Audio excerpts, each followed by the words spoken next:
Greetings, Explorer families. This is Dr. Ike, the Executive Director of our Westlake Charter School. I'm Jessica Gallenbohr, your principal. And I'm Lila McIver, your principal at Westlake Charter High School. And I'm Felix Flores, your WAVE president. And we're your Westlake Weekly podcast team where we rip through the Westlake Weekly kind of monthly setup. We're going to be doing our pod today. It is pajama day as we record this. It is the last day before winter break, and we're launching this pod for the month of January, which launches a new core value. We'll be launching Inquiry. We're going to be talking, celebrations, core values, 20 years of joyful learning, and we'll end the show with upcoming events and ways to get involved with WAVE. So let's do what we do. What are you celebrating, you guys? We're going into winter break right now. People are watching this podcast or listening to it coming out of winter break. What are you celebrating that just took place over this last 30 days? Who's got one? I'll start. Yeah, what do you got, Jess? So it's just maybe a week ago.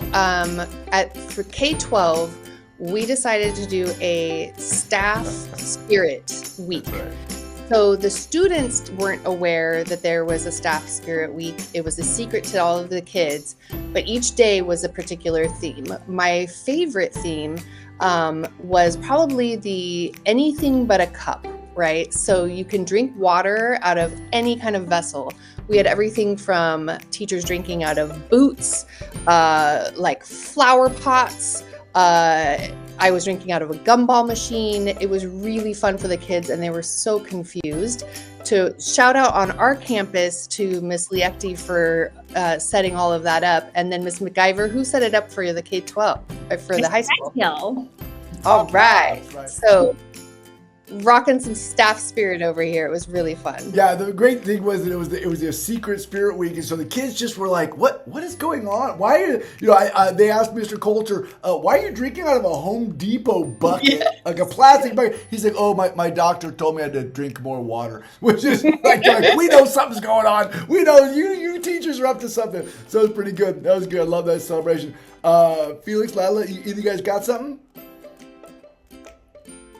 Oh, I'm going to go. We are here at the high school. We are sitting in this great time of year where we are finishing the first semester, closing up those grade books and getting ready to start our new semester. Because we're on a block schedule, we actually are ending classes and heading into our new ones. And I'm just having a moment of reflection. This is our first year. We're fully grown out with our seniors getting ready to graduate. But this cool thing happens here at the high schools. We've been slow growing where every year we've introduced new classes. And so I am sitting in this moment of reflection over the semester, just celebrating these incredible new classes that we've introduced here at the high school. I got to spend some time in our intro to engineering class. We've seen amazing things with careers in healthcare. We have Spanish 4 happening, and even our Econ and Gov and English 12 that are new. We just have these incredible teachers. Oh my gosh, personal finance, these incredible new courses being taught here, and just teachers who are just hitting home runs with what they're providing to students. Well, that's such a great end of the semester reflection. I wouldn't have grabbed that. Those are some great additions. Yeah, 7 seniors this year. You have Econ Gov. It's been fun. Felix, you got a celebration from the last month? Hey, I've got 2. First is out to the second graders. Our parents in second grade have volunteered over 500 hours of the 1,400 hours collected overall for the year. That's like 45%. So they really, really have been putting it in full stride. Kindergarten and the first grade are a very close second and third. But shout out to all the second grade parents who have been putting in their time and generosity to help the school out. I think the second is celebration. Just shout out to my kids for my daughters for giving me an early Christmas present and making me sick this week. Thanks for the generosity of spreading the love there. Oh yeah, school is the gift that keeps on giving, brother. Yes, we all got school-age kids, and that's what happens. Oh, it's good. I'll celebrate real quickly. The robotics team at the high school is just phenomenal, right? We've never had a robotics team before. This year, Mr. Paredes, who is like my absolute edu hero. This guy's like, hey, can I start a robotics team and can I launch this thing? He gets this robotics teams going. They got this, they made this cool sticker right here, the metal benders, and they went and competed in Sunnyvale at a Northern California competition. They did great. And you know, hey, our basketball teams are fire, our volleyball teams, our soccer teams, our esports is rocking, we got great clubs, we got all these different ways to get involved here, but like, there might be a couple of kids on the robotics team that are never going to play basketball and maybe weren't going to join one of the clubs. And so just every way we can plug a kid into school, make them want to get out of bed in the morning, the better. And so, yeah, I love that robotics team. I'm fired up about it. It's good. It's good. Well, okay. Let's talk some core value and celebrate ways that we see this core value kind of being expressed across our campus right now. Now we're going into the month of inquiry, and if you look at inquiry, the definitions of inquiry through positive decision making is identifying opportunities to solve problems. Inquiry as a manifestation of self-awareness is seeking areas for self-improvement. And for social awareness, it is collaborating with others to extend your learning. So what do you see out there as you celebrate the month of inquiry? What's happened across campus or in our community that reflects that core value? Anybody got one? I'll launch it. I am celebrating in this month of inquiry our incredible team of instructional assistants on both of our campuses. We have an amazing crew here at the high school, and I know you do too, Ms. Gallenbohr, at the K-8, and they are just a team of folks who are supporting education, pushing into the classroom. I think about the way that they collaborate with others constantly and the way that they problem solve as they're supporting our students. Yeah, I love that so much, man. Seeking areas for self-improvement as part of inquiry is a big one for me because as I look across our teaching staff, I just don't think I've ever worked anywhere, ever, where people so willingly just lean into professional learning. We've been launching these professional learning series across the fall, and we got people learning about strategies for English language learners, strategies for neurodiversity, universal design for learning, and I guess I would celebrate our staff for just always being willing to like, hey, is there something to learn? Like, this is the kind of place you got to be careful. You can't go into the staff room and say, oh, I'm reading this book, because you'll come back to the staff room like a week later and everybody will have the book. People here are such learners. So yeah, I'd like to celebrate inquiry there. Anybody else got one? I've got one. For inquiry, I think we've all huddled as an admin team and kind of organization to really look at attendance. Since COVID, we're really trying to get our students to be here at school as often as they can be when they're healthy. And so looking and seeking to understand and some inquiry into, why there are some absences and making particular phone calls to families to really connect and see, like, how can we support you? How can we support your students? And we know that after COVID, there's a rise in student anxiety, some concerns about when do I send my student when they're sick and how sick. And so it's really seeking to understand, how do we motivate our students to want to be here, to be at school? So things like our hot cocoa, here for the hot cocoa attendance challenge. And I'll tell you today, Ms. McIver, I don't know if you announced your winner yet or if you're doing that after break, but I announced that for our K-5, we have our fourth graders who came the highest percentage of all the grade levels in the last 3 weeks. And usually first grade wins. So fourth grade brought it. And then sixth grade just barely, like by 0.3%, beat out seventh grade. So it's fun to be here and to have a little bit of joy rather than feeling like it's a negative thing when you aren't at school. We want school to be a fun place to be. So how do we make that happen for kids and families? Identifying opportunities to solve problems, man. That's inquiry. Yeah. I dig it. Yeah, well done. Felix, you want to play? Yeah, I was going to actually go off that note too. When I think about, positive decision making, opportunity to solve problems, we're at the end of the year, kind of in a reflective mode. I just was thinking about all these kind of wave events that we've had so far where really from a top-down modeling, we've had teachers, admins, parents, whenever there's been a problem, or an opportunity to help something at a wave event, putting up tables, setting up chairs, or other folks to help lead.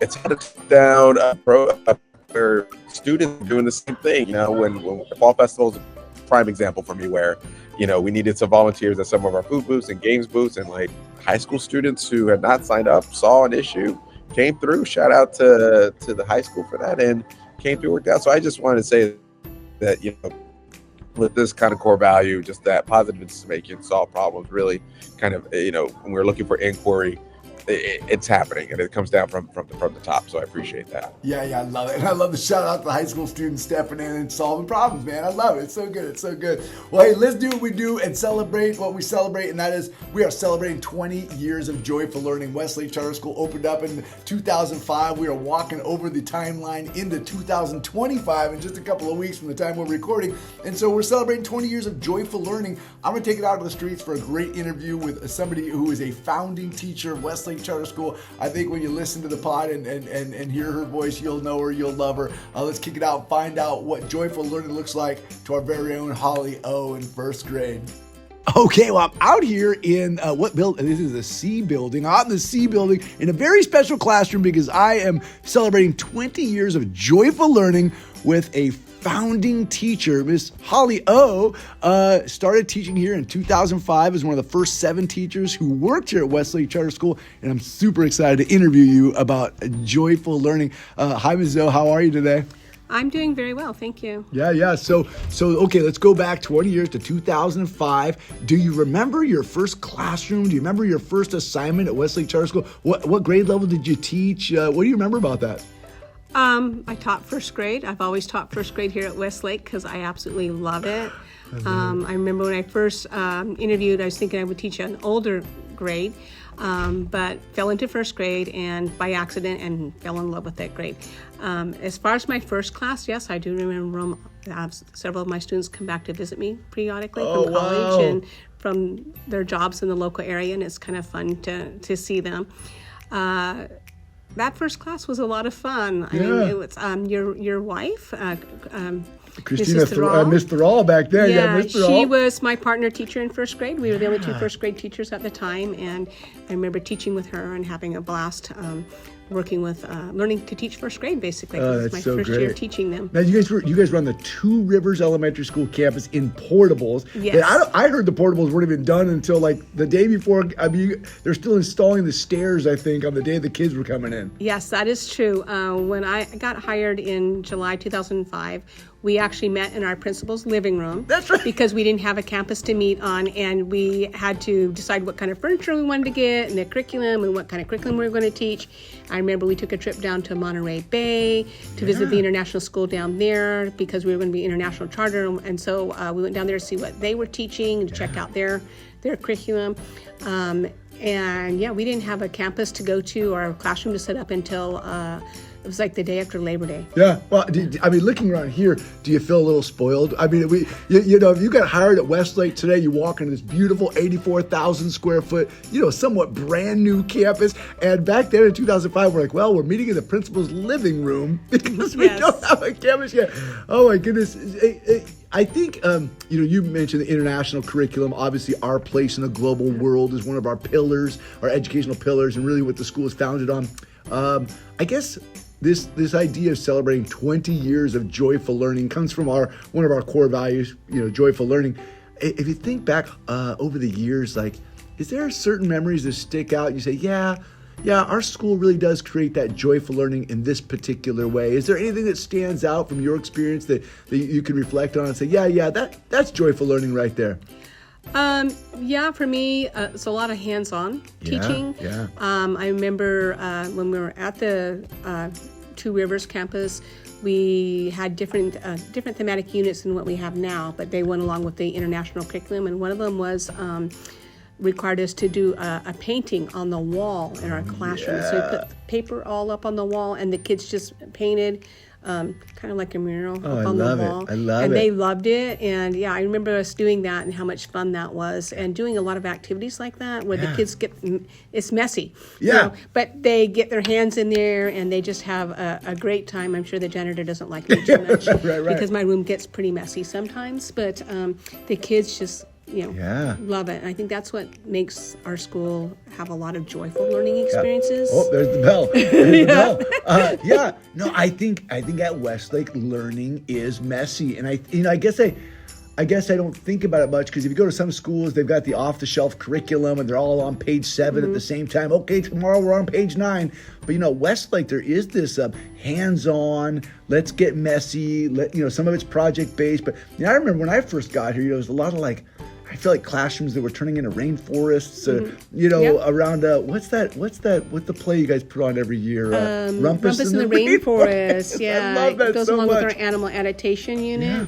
And often when we're studying about different animals, like we're studying about penguins, we change our classroom to look like Antarctica. Right. When we're studying about rainforest animals, the rainforest and so forth, and just try to bring it alive for the kids. Yeah. And I think that creates a lot of joy for them in learning. And I think one thing that we do very well here at this school is we're not, like you said, we don't do box curriculum. Like say I have my class, they're struggling with a certain concept. I have the freedom as a teacher here at Westlake to stop and say, okay, we're going to take a few extra days on this to make sure everybody's got it before we move on to the next, more advanced concept and totally lose them because they didn't get the previous one.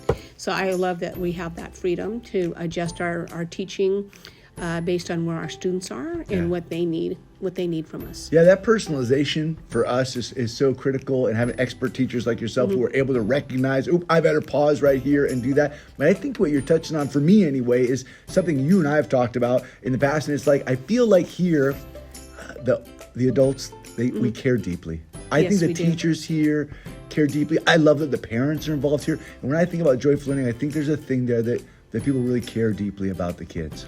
Yes, I think that's one reason why I've stayed at Westlake for the 20 years and I've stayed in first grade is because I care very deeply for each and every one of my students and my coworkers do as well, not just me. Yeah. And this place just really loves our students and goes out of their way to make sure that every child is taken care of. Yeah. And we reach down to wherever they're at and teach them and bring them forward. So every child makes improvements every year, no matter what. Yeah, I'll go on record and say you are joyful learning, Holly O. What you do in this class for these kids is exemplar of what joyful learning means. So thank you for doing what you do. I know the bell rang and you got to go get the kids from recess. But hey, thanks a lot. Can I get a let's explore on 3? 1, 2, 3. Let's explore! I love it. And we're back. Oh, I love that interview with Holly O, man. She is just so phenomenal. I love what she said about the way we love up on kids and do what we do. Hey, as we're looking back at the 20 years of joyful learning, anybody got a joyful learning from right now? Something you could point to and say that right there is how Westlake Charter School rocks some joyful learning. Who's got one? Yeah, Gallimore, what do you got? This week we did holidays around the world, and man, the classes are partnered so that the older students partner with a younger class, and we have some adorable photos in the weekly. But basically, the kids got together and taught about a holiday tradition around the world that maybe they were less familiar with. And to see these students mentor the younger ones and the younger ones look up and there was older kids talking about I remember when the older kids came into my classroom and taught me about something and now it was so cute and they're so adorable. And so it was just a wonderful thing to show joyful learning is to kind of create those connections across campus. Yeah, I love it. I love it. McIver, you got a matching joyful celebration on the high school side? Yes, but I just have to, holidays around the world is so fun. Both of my daughters were paired with 8th grade classes, which I just love the connection because those are our future students coming over to high school. Oh, it's just full circle. Yeah, I'm going to match holidays around the world happening at K-8 with Deck the Halls happening here at the high school. We are always doing something new as we are establishing our activities, and our incredible activities director, Abigail Grimaldi, coordinated a class competition here at the high school. So over the last week and a half, we've had students decorating the hallways. It is very festive here. So every grade level took a different hallway. So it's this just joyful touch of this activity. And I'm happy to celebrate that 11th grade won. We are really is jazzed about that win, everybody. So we are excited about those.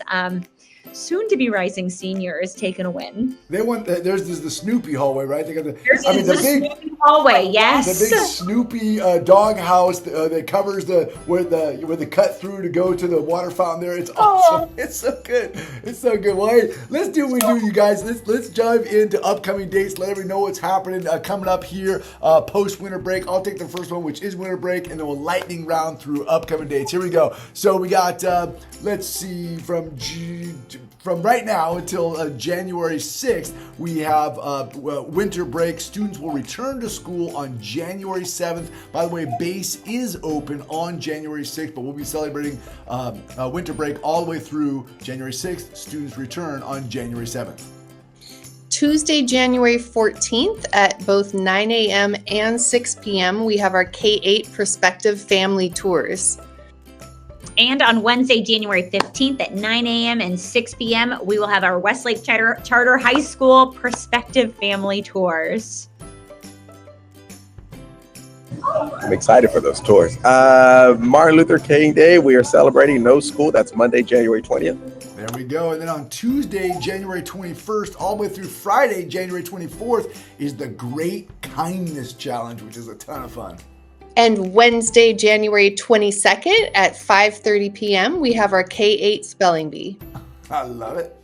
And on Thursday, January 23rd at 8:30 a.m., we will have our Wave Coffee Talk. Mark your calendars, January 24th, K through 12. Spirit Day is Rainbow Day. Make sure you know what color your grade level is. That's right. That's right. On Tuesday, January 28th, we will have our STEM Career Night, which will be awesome. And Friday, January 31st is when our lottery application window closes. And on Saturday, February 1st, we will have our family dance. I love it. I've got one more to add to it, and that is that February 12th is a very special early release day. Please mark your calendar. I know we typically release at 1 and 1:30, but we're releasing at 12 p.m. on February 12th. We have a nationally recognized speaker trainer who's coming in from across the country and continuing our work on culturally responsive and linguistically responsive teaching practices. We're so fired up to have Dr. Holly come in, but we are releasing school early that day, so mark your calendar for February 12th. We're releasing at 12 p.m. And base will be available. So, all right, let's roll into the best part of the show. It used to be kind of the Wave Weekly. Now it's like ways to get involved with Wave. Just trying to throw as many W's as I can in there. Let's take it away, Felix. How can we get involved with Wave in the month of January? Yeah, wherever we go.